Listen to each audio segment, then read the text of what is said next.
Hello dear friends, आप सभी का स्वागत है एजुकेशन में क्वालिटी देने वाले इंडिया के नंबर 1 प्लेटफॉर्म फोमा एजुकेशन हब पर, जहां हम सिर्फ पढ़ाते नहीं सिखाते भी हैं। हेलो एवरीवन, कैसे हो आप सभी।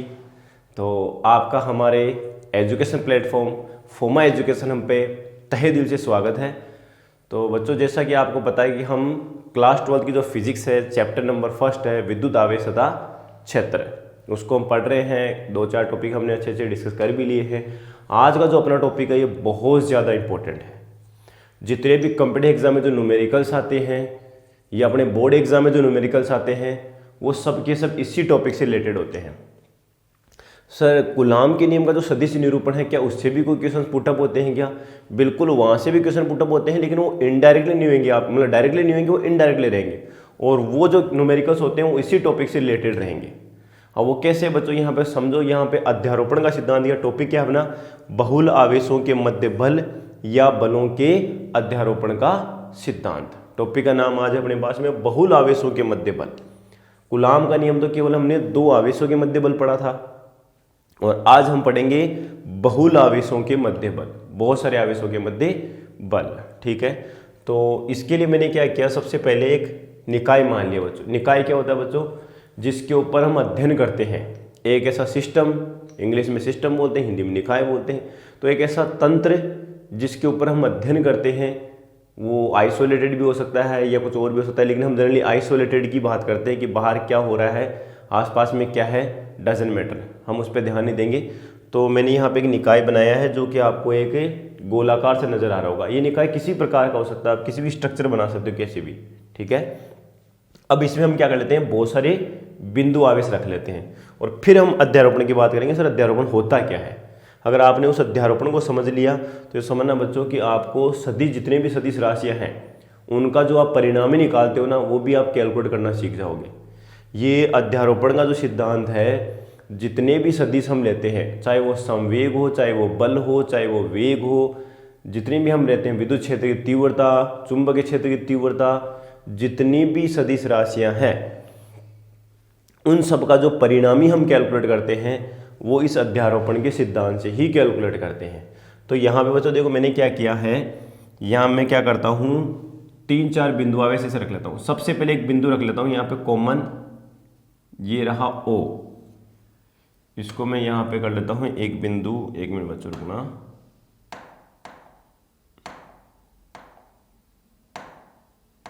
ये लो, ठीक है, दोबारा से कर लेते हैं एक बार। यहाँ मैं एक बिंदु रख लेता हूँ। भाई क्या दिक्कत आ रही है, एक बार रुको बच्चों, देखिए। हाँ ठीक है, ये बिंदु ओ रख लिया मैंने यहाँ पे। ठीक है, और यहाँ पर एक बिंदु आवेश में रख लेता हूँ Q0। अब बहुत सारे आवेश वो रखने, वो सभी आवेश पे बल लगाएंगे, उसको हम कैलकुलेट करेंगे। तो यहाँ पर मैंने एक आवेश रखा है यहाँ पे बच्चों, क्या, Q1। एक आवेश रखा है यहाँ पे Q2। एक आवेश रखा है यहाँ पे मैंने Q3। डॉट डॉट बच्चों ऐसे करते करते मैंने रख दिया एक आवेश Qn। मान लो ये भी धनात्मक है, ये भी धनात्मक है, ये भी धनात्मक है, ये भी धनात्मक है, और ये जो Q0 है बच्चों, इसको भी आप मान लो धनात्मक। अब ये धनात्मक ना तो कुछ भी हो सकते हैं, बस ये धनात्मक इसलिए लिया कि आप दिशा ने सबकी बाहर की तरफ दे दो। मैंने बताया था, जब भी 2 आवेश समान प्रकृति के होते हैं तो एक दूसरे को प्रतिकर्षित करते हैं, और विपरीत प्रकृति के होते हैं एक दूसरे को आकर्षित करते हैं।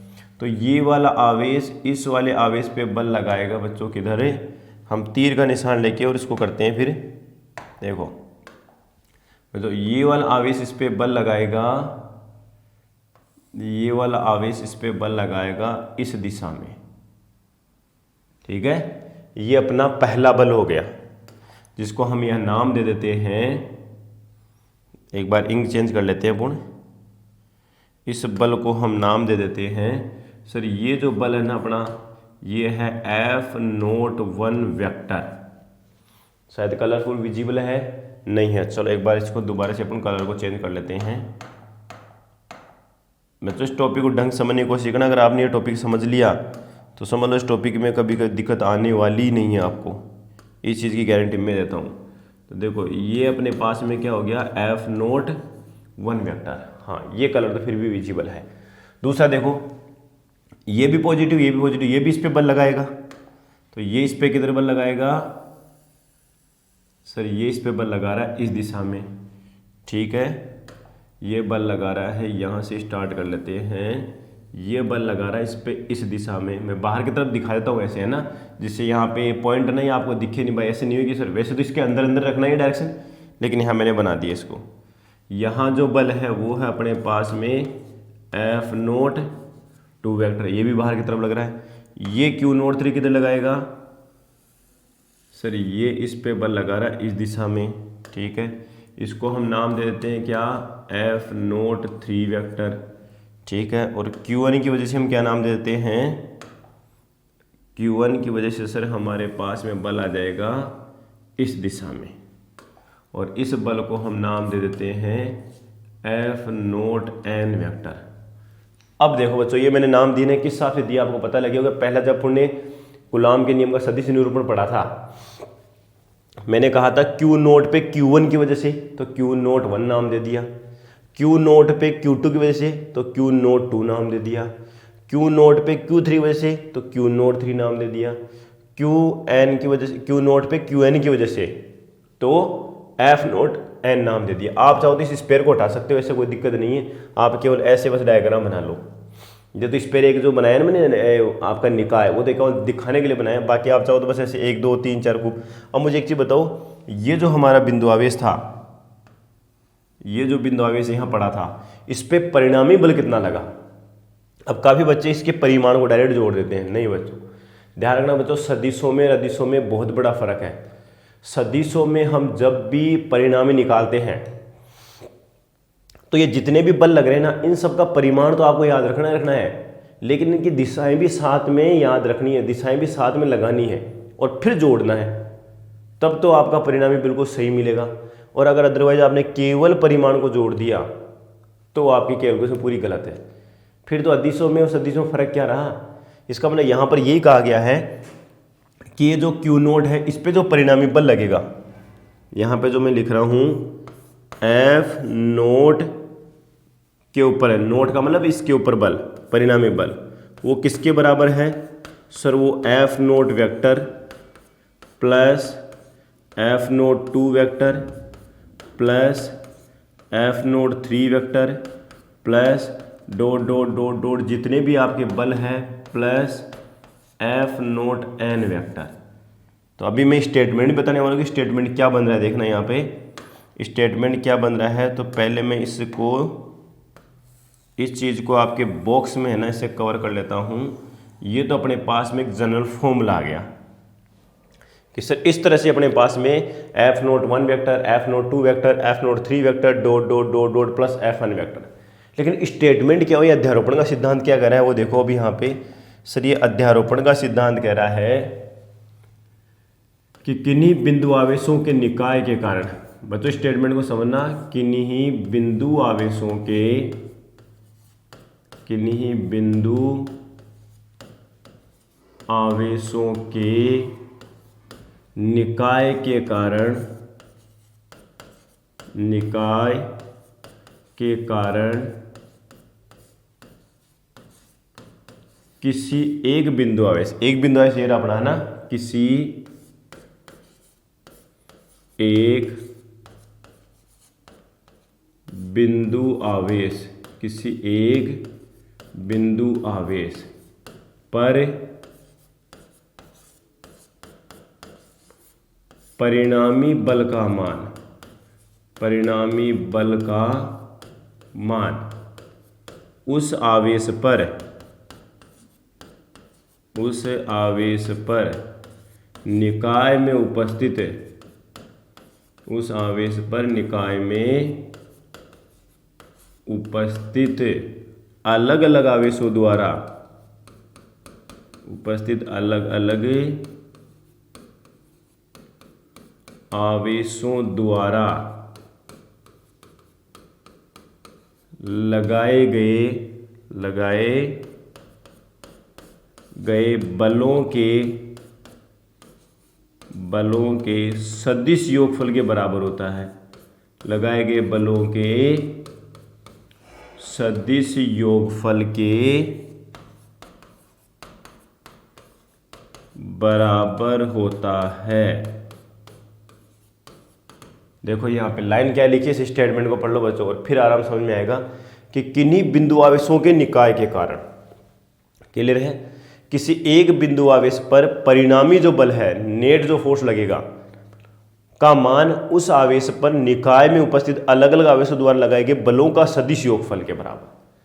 मतलब आपको ये तो कैलकुलेट कर लोगे सर बल कैसे निकाले, वो तो कूलॉम के नियम से आप निकाल लोगे, के Q1 Q2 अपन R square R2 square R3 square जो भी आप मल्टीप्लाई करके सभी बल निकाल लोगे। मान लो ये दूरी आपकी R1 है, मान लो ये दूरी आपकी R2 है, मान लो ये दूरी R3 है, मान लो ये दूरी Rn है, तो भाई कूलॉम के नियम से हम सभी बल निकाल सकते हैं।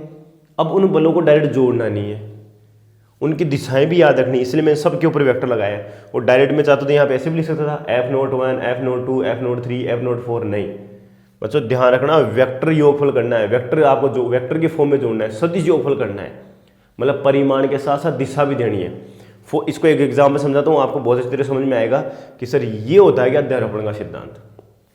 पहले यहाँ तक तो स्टेटमेंट याद कर लो सर, हाँ ऐसे करना होता है, ये सिंपल सा हो गया। अब इसी फॉर्मूले को मैं थोड़ा सा आगे एक्सपेंड कर देता हूँ। मान लो अपने पास में F0 वेक्टर निकालना है, तो F0 Q1 को कैसे लिखेंगे हम लिखेंगे सर K Q0 Q1 बटे R1 का स्क्वायर, और दिशा मैंने दे दी यहाँ पे R1 केप।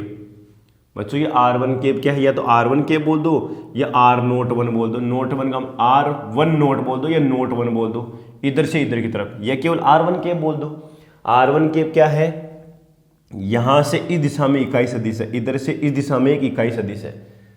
मैंने पिछली वीडियो में भी इकाई सदिश के बारे में समझाया था। इकाई सदिश क्या होता है, हमेशा जिसका परिमाण एक होता है और इसको स्पेशली किसी सदिश की दिशा को निरूपित करने में काम में लेते हैं।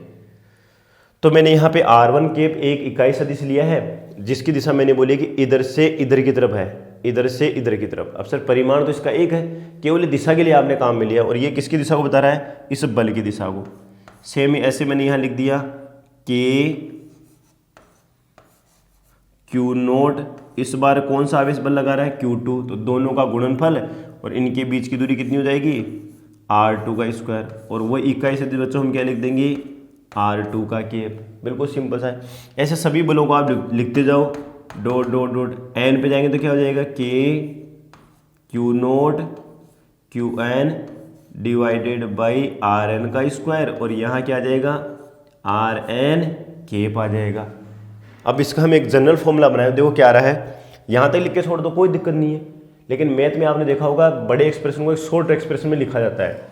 तो वैसे यहाँ पे मैं इसको शॉर्ट एक्सप्रेशन लिखूँ तो क्या आएगा सर, ये आ जाएगा F0 जो वेक्टर आ रहा है, देखो बच्चों कॉमन क्या आ रहा है, देखो एक तो K कॉमन आ रहा है और एक Q0 कॉमन आ रहा है ना, K Q0 सब में चल रहा है। और ये जोड़ है ना, वो कैसे चल रहा है, देखो जोड़ विविक्त रूप में चल रहा है। विविक्त का मतलब ऐसे बटा हुआ है, दिख रहा है सर 1 2 3 4 5 डॉट डॉट n तक जा रहा है। तो जब भी हम ऐसे करते हैं तो समेशन साइन यूज करते हैं। समेशन का मतलब जोड़ना, और जोड़ कहाँ से रहे सर, 1 से लेके n तक।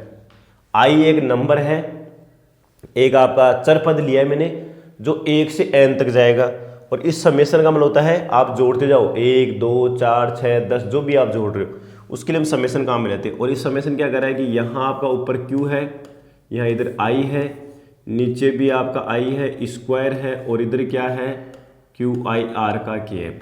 अब जो इसमें रखते जाओ आप मान, देखो सबसे पहले हम 1 पुट करेंगे तो यह आ जाएगा Q1 बटे R1 का square into R1 cap. i बराबर 2 पुट करो, देखिए सर i बराबर जैसे हम 2 पुट करेंगे तो ये हो जाएगा Q2 अपॉन R2 का स्क्वायर इंटू R2 केप। ये देखो यहाँ आ गया, फिर 3 पुट करो और प्लस लगाते जाओ। तो एक जनरल फॉर्मूला हमने इस तरह से बना दिया। बाकी जनरल फॉर्मूला का कोई इंपॉर्टेंस नहीं है। काफ़ी बच्चे ऐसे अभी भी ऐसे डिप्रेशन में आ रहे होंगे, सर पता नहीं क्या लिखे जा रहे हो। बच्चों धीरे धीरे है ना प्रैक्टिस करते जाएंगे ना तो धीरे धीरे अपने आप समझना। और सबसे ज़्यादा प्रैक्टिस होती है न्यूमेरिकल से। अपन हर टॉपिक को डीपली समझना चाहे तो उस टॉपिक पे जितनी ज़्यादा आप न्यूमेरिकल्स की एक्सरसाइज करोगे ना, अपने आप है ना माइंड सेट होता चला जाएगा, हाँ ये टॉपिक था क्या, ये टॉपिक कहना क्या चाह रहा है। ठीक है, तो ये तो थ्योरी होती है, तो थ्योरी पे भी हमें थोड़ा फोकस करना होता है। जब तक हम बेसिक को नहीं समझेंगे तब तक हम न्यूमेरिकल्स पे प्रैक्टिस नहीं कर पाएंगे। ठीक है, क्लियर यहाँ तक।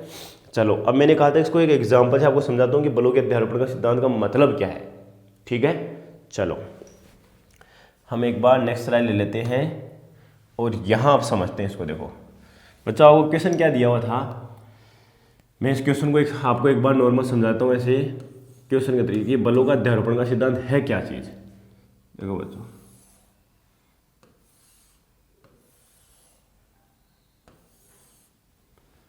बच्चों, यहाँ पर क्या है, अपने को क्या दिया हुआ है, एक वर्ग दिया हुआ है। तो वर्ग मैंने बिल्कुल एकदम सिस्टम ढंग से सही तरीके से बना ही लेता हूँ, और वो मैं ले लेता हूँ यहाँ से डायग्राम।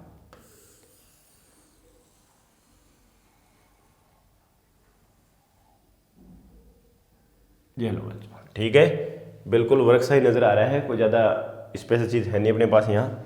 तो चलो देखो, अब यहाँ क्या करता हूँ मैं, 2-3 आवेश रख लेता हूँ। देखो प्लस क्यू आवेश मैंने यहाँ रखा, क्लियर यहाँ तक। एक प्लस क्यू आवेश मैंने यहाँ रख दिया, और एक प्लस क्यू आवेश मैंने यहाँ रख दिया, और एक प्लस क्यू आवेश मैंने यहाँ रख दिया। कुछ इस तरह से क्वेश्चन दिया हुआ है, पूरा ढंग से समझने की कोशिश करना। मैं यहाँ पर जो 11th क्लास में अपन घटक विधि वगैरह समझते हैं कि कैसे सर परिणामी निकाला जाता है, और अभी आपने कहा था कि अध्यारोपण का सिद्धांत, तो वही अध्यारोपण का सिद्धांत यहाँ समझाओ सर कैसे है। तो एक बड़ा क्वेश्चन लिया है, बाकी मैं छोटे क्वेश्चन से भी ले सकता था, एक बार बड़े क्वेश्चन से अपन ट्राई करते हैं। और उसके अंदर जो इंपॉर्टेंट चीज़ें हैं वो मैं यहाँ बताऊंगा कि बलों पे क्या क्या गलती करते हैं हम, सदिशों में क्या क्या गलती करते हैं, उसको एक बार डिस्कस करेंगे। इन पॉइंटों को मैं नेम देता हूँ बच्चों, ये ए है, ये बी है, ये आपका सी है, और ये डी है। क्वेश्चन में क्या बोला, सी पे जो उपस्थित आवेश है ना, सी पे जो आवेश उपस्थित है उस पे परिणामी बल का मान कितना आएगा। सी पर उपस्थित, वैसे तो आप चारों में से किसी एक पे निकाल लो, क्योंकि आवेश तो सब एक जैसे हैं, दूरी भी बराबर है आपकी। और इस वर्ग की जो दूरी है ना वो बच्चों आपको दी हुई ए, दूरी क्या दी हुई है, ए दी हुई। और यहाँ बोला गया है कि इस पर परिणामी बल कितना आएगा। अब इसको मैं अध्यारोपण के सिद्धांत समझाऊंगा, परिमाण के सिद्धांत से भी समझाऊंगा, बिल्कुल सिंपल तरीके से भी समझाऊंगा। इस क्वेश्चन को करने के 3 मेथड है बच्चों, देखो मेरे पास 3 मेथड, अब देख लो आप, अब आपको कौन सा मेथड अच्छा लगता है। बिल्कुल सिंपल तरीके से करना है आपको, और इसके लिए अप्रोच है ना, बिल्कुल माइंड को सेटअप करना पड़ता है, ऐसे अपनी मर्जी से नहीं कर सकते, कुछ भी लगा दिया सर हो गया, आंसर आ गया हमारा। तो देखो बच्चों, यहाँ पे सबसे पहले ये प्लस क्यू वाला, इस प्लस क्यू वाले पे बल कितना लगाएगा। मैंने जब गुलाम का नियम बताया तब भी मैंने वहाँ समझाया था आपको दिशा कैसे देखनी है। जिस पे परिणामी बल निकालना है ना, तो देखो कि ये वाला उसको आकर्षित करेगा या प्रतिकर्षित करेगा, ये वाला उसको आकर्षित करेगा या प्रतिकर्षित करेगा, ये वाला इसको आकर्षित करेगा या प्रतिकर्षित करेगा, इसको, इस पे हम परिणामी बल निकाल रहे हैं। तो देखो बच्चों, ये वाला इसके ऊपर क्या लगाएगा, प्रतिकर्षण बल लगा रहा है, ठीक है ना, क्या लगा रहा है, प्रतिकर्षण बल। तो मैं एक बार ग्रीन से ले लेता हूँ, सर ये वाला इस पे प्रतिकर्षण बल लगा रहा है, तो ये आ गया ऊपर की तरफ, थोड़ा सा शायद तिरछा चला गया ये, चलो कोई दिक्कत नहीं, एक बार दोबारा से ले लेते हैं हम। सर ये आ जाएगा परिणामी बल, अभी भी तिरछा ही जा रहा है भाई, अरे भाई हाँ अब ठीक है। देखो ये बल हमने ले लिया, ये वाला आवेश इस पे बल लगाएगा ऊपर की तरफ। सिमिलरली बच्चों देखो, एक आवेश हमारे पास में ये भी है, ये भी इस वाले बल किधर लगाएगा, बाहर की तरफ बल लगाएगा, ये वाला भी इस पे बाहर की तरफ पे बल लगा रहा है। बिल्कुल ठीक सर, साफ दिख रहा है यहाँ पे, ये वाला इस पे ऊपर की तरफ बल लगाएगा, ये वाला इस पे इधर बल लगाएगा। क्या बच्चों ये वाला आवेश उस पे बल नहीं लगाएगा क्या सर, बिल्कुल ये भी उस पे बल लगाएगा। तो ये वाला बल लगाएगा तो किधर बल लगाएगा, इसको हम ले लेते हैं इससे, ये वाला बल लगाएगा इस पे इस दिशा में। चलो अब तीनों के हम नाम लिख लेते हैं, इन तीनों बलों के मैं नाम दे देता हूँ। इसके कारण मैं नाम दे देता हूँ बच्चों क्या, F1, इसके कारण मैं नाम दे देता हूँ क्या, F2, और इसके कारण मैं नाम दे देता हूँ F3। क्लियर यहाँ तक सबको दिख रहा होगा। सर इस वाले कारण F1 नाम दे दिया, इस वाले कारण F2 दे दिया, इस वाले कारण F3 दे दिया। अब इनको एक बार कैलकुलेट तो करो, देखिए सर F1 का मान तो कितना आएगा, देखो बच्चों F1 का मान आ रहा है सर अपने पास में Q1 इंटू Q2 क्या हो गया, Q स्क्वायर, और दूरी कितनी है A स्क्वायर, ठीक है सर। और F2 भी देखो यही आ रहा है सर, F2 का मान भी क्या आएगा, Q इंटू Q क्या हो जाएगा, Q स्क्वायर, और दूरी भी क्या है A स्क्वायर। यही मान सर F1 का है। पहली चीज़ ये पता लगी कि F1 और F2 तो बराबर है, ये दोनों बल परिमाण में बराबर है। F3 को कैसे कैलकुलेट कर, देखो बच्चों F3 को कैलकुलेट करने के लिए पहले दूरी पता होनी चाहिए, और वर्ग का जो विकीर्ण होता है उसकी भुजा का √2 गुना होता है। एक जो वर्ग होता है वो जो विकीर्ण होता है वह विकीर्ण भुजा का रूट दोगुना। कैसे देखो, आपने पाइथागोरस प्रमेय लगा के देखो यहाँ पे, सर ये विकीर्ण हो गया, ये लंब हो गया, ये आधार हो गया। ए स्क्वायर प्लस ए स्क्वायर कितना हो गया 2a स्क्वायर, और 2a स्क्वायर किस में होता है अंडर रूट में, और 2a स्क्वायर में a स्क्वायर तो अंडर रूट से बाहर आ गया तो a, और अंदर अंडर रूट में क्या रह जाएगा √2। इसलिए ये वाली जो भुजा होती है, मतलब जो विकीर्ण होता है वर्ग का, वो हमेशा होता है √2a, मतलब वर्ग की भुजा का अंडर दोगुना होता है। तो मुझे बताओ देखिए f3 का मान कितना आ जाएगा सर, f3 का मान आ जाएगा कि क्यू स्क्वायर डिवाइडेड बाई इसका स्क्वायर करो, तो इसका स्क्वायर करें तो क्या आ जाएगा 2a स्क्वायर। क्लियर है, तीनों बल हमने कैलकुलेट कर लिए। तो मैं एक बार यहाँ f3 को भी लिख देता हूँ। यहाँ जब हम f3 को लिखेंगे तो क्या आ जाएगा कि Q square divided by 2a square. Sir आपने f3 भी लिख दिया। अब मैंने क्या कहा था, इन तीनों को डायरेक्ट नहीं जोड़ना है, बस यही अध्यारोपण का सिद्धांत, आपको ये समझना है। तो सर नहीं जोड़ेंगे तो फिर क्या करेंगे, तो मैंने कहा था इनको आपको दिशा समेत जोड़ना है। दो तरीके हैं, दो तरीकों से मैं आपको क्वेश्चन बता रहा हूँ। मैंने कहा 3 तरीके हैं, तीसरा तरीका और थोड़ा टफ पड़ जाता है आपके लिए। 2 तरीके हैं बिल्कुल सिंपल से। सबसे पहले या तो इनको दिशा के रूप में लिख लो, इसको x मान लो, इसको y मान लो, इसको xy मान लो, ठीक है। क्योंकि ये देखो 45, आपको पता है जो विकीर्ण होता है ना, वो वर्ग के शीर्ष को अर्ध समद्विभाजित करता है, 45 डिग्री को कोण पे मारता है। ये आपका 45 डिग्री हो गया और ये वाला कोण भी 45 हो गया। तो बच्चों मुझे बताओ, ये वाला भी 45 हो जाएगा और ये वाला भी 45 हो जाएगा। और 11वीं क्लास में हमने पढ़ा होगा, जब भी कोई सदिश होता है वो थीटा कोण पे झुका होता है तो उसके 2 लंबवत घटक लिए जाते हैं। तो इस f3 का एक घटक इधर आ जाएगा, f3 का एक घटक इधर आ जाएगा। तो देखो यहाँ पे f3 घटक आप लेके देखो, f3 घटक में पहले यहाँ पे बना लेता हूँ। सर f1 तो है हमारा इस दिशा में, वो कितना है, वो है k Q square upon a square. और अपने पास में यहाँ पर क्या बना हुआ है, ये है अपने पास में f2, वो भी कितना है sir k Q square upon a square है। ढंग समझने की कोशिश करना बच्चों इसको। और ये है अपने पास में f3, f3 कितना है k Q square divided by 2a square. और सर यहाँ पे एंगल है 45 डिग्री। अब जो है 45 डिग्री, तो थीटा के साथ वाला जो घटक होता है वो क्या होता है कोस घटक। तो ये आ जाएगा f3 कोस 45 डिग्री। और इसका इधर वाला जो घटक है वो क्या आ जाएगा, वो आ जाएगा sir f3 sign 45 degree. Clear है ना।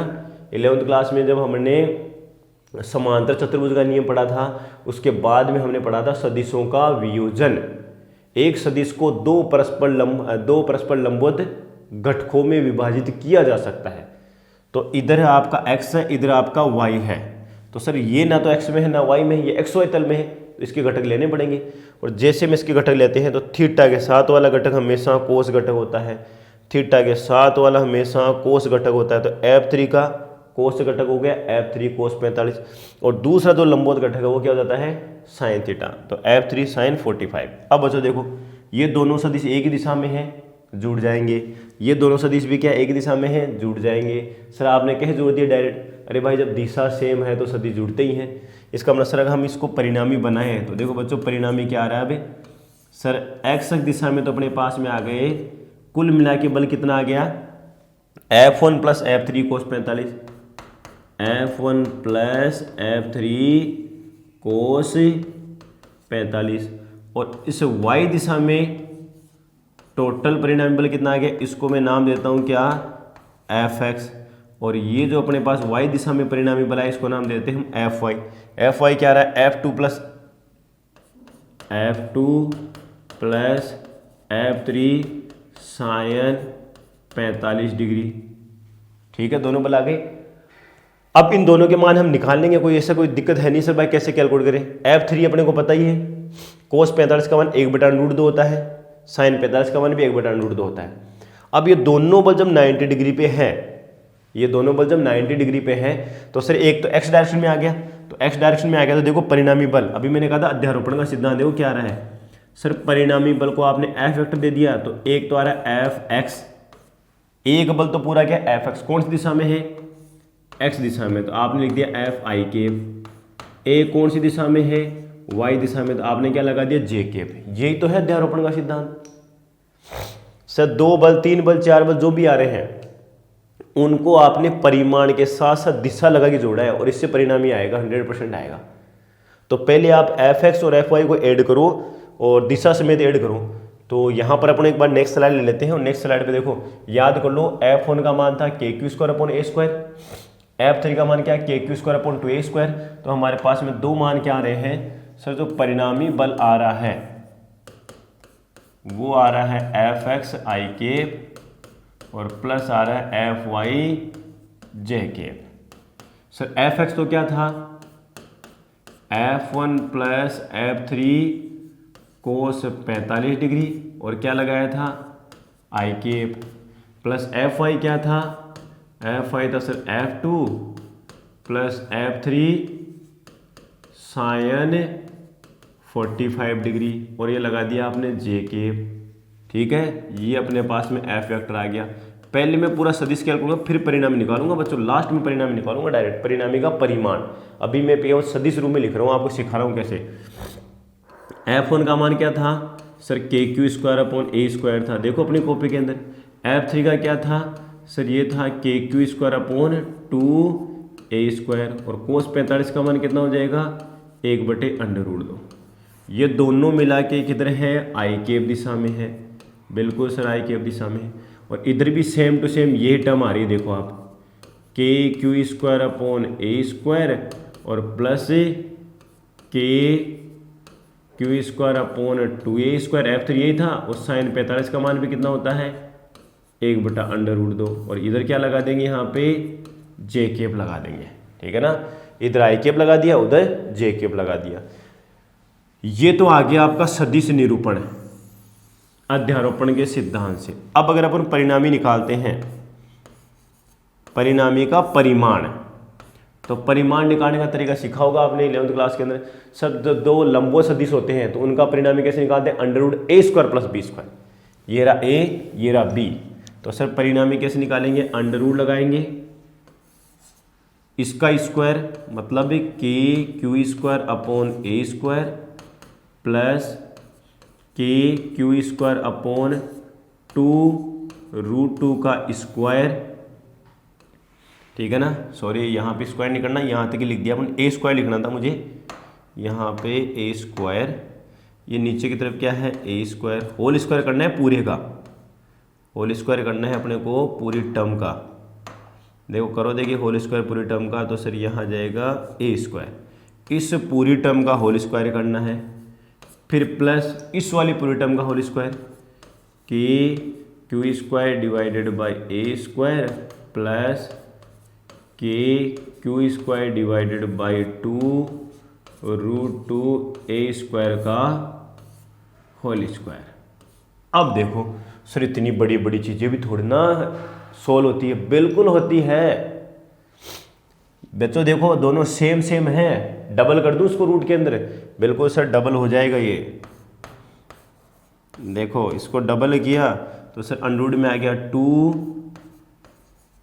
के Q square upon A square plus K Q square divided by 2√2a का स्क्वायर। सर बिल्कुल डबल कर दिया और फिर आपने अंडर में लिख लिया। अब क्या करें, इस पे पूरे पे स्क्वायर था ही, अंदर स्क्वायर भी था अपने पास, ध्यान रखना, ऊपर स्क्वायर, ए स्क्वायर प्लस ए स्क्वायर, ये भी ए स्क्वायर है ये भी स्क्वायर, तो 2a स्क्वायर हो गया।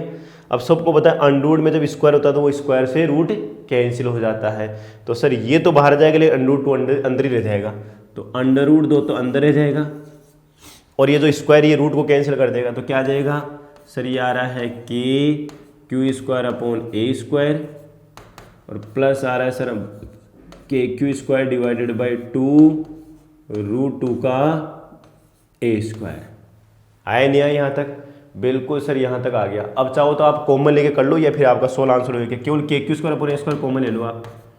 सर के क्यू स्क्वायर अपॉन ए स्क्वायर कॉमन ले लेते हम और √2 हमारा बाहर की तरफ है ही, तो √2 भी मैं यहाँ रख लेता हूँ और अंदर क्या बचा बच्चों, देखो एक तो 1 प्लस डिवाइडेड बाई 1 2√2, ये सोल्व हो गया। और चाहो तो √2 को फिर अंदर वापस मल्टीप्लाई कर दो, तो सर √2 प्लस 1/2 आ जाएगा। इस तरह से हमारा सोल्यूशन होता है। देखो कितना बड़ा क्वेश्चन था और ये बोर्ड एग्जाम में काफी बार आया हुआ है, चेक कर लो बच्चों जाके। फिजिक्स को बेसिक्स से समझकर सीखने के लिए और class 11-12 IIT JEE and NEET की प्रिपरेशन करने के लिए आज ही जुड़िए फोमा एजुकेशनल हब के साथ। स्कूलिंग, कॉलेज एंड सभी कॉम्पिटिटिव एग्जाम्स के कंप्लीट कोर्स देखने के लिए आज ही प्ले स्टोर से डाउनलोड कीजिए फोमा एजुकेशनल हब का मोबाइल एप्लीकेशन।